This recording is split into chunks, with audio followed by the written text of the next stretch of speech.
You may not recognize his name, but for the last 2 years, Scott Gottlieb has led the government's charge against the tobacco industry and e-cigarettes. Friday was his last day as commissioner of the FDA. Here's Dr. Jon Lapook. You're going to see FDA taking some aggressive steps. When Scott Gottlieb became FDA Commissioner, he believed e-cigarettes could be a valuable tool to help people stop smoking.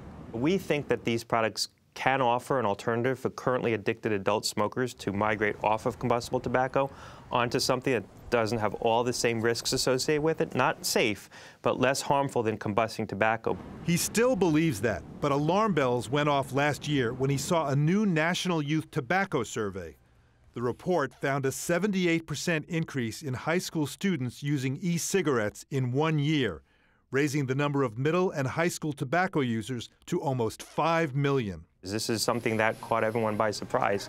If we see another 30–40% increase this year on top of that, we're going to be at youth tobacco use rates of around 40 to 45% in this country. There's nothing compared to that. And in response to that data, you thought, well, we've got to regulate this more. We've got to get our arms around this, right? Right. If we see another sharp increase in the youth rates this year, we're going to have to look at more draconian measures, like potentially taking these pod-based products off the market entirely.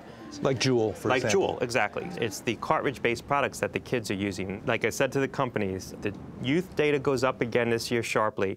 We will have to consider the marketability of this entire category of products, and I've told them that. This is an administration that doesn't love big-time regulation.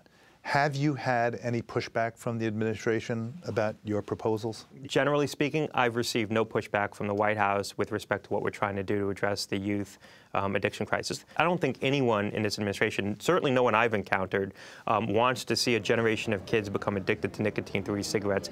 And everyone who I've needed help from in order to advance these policies has been fully supportive of what we're doing here. During his tenure, Gottlieb also made efforts to lower prescription drug prices.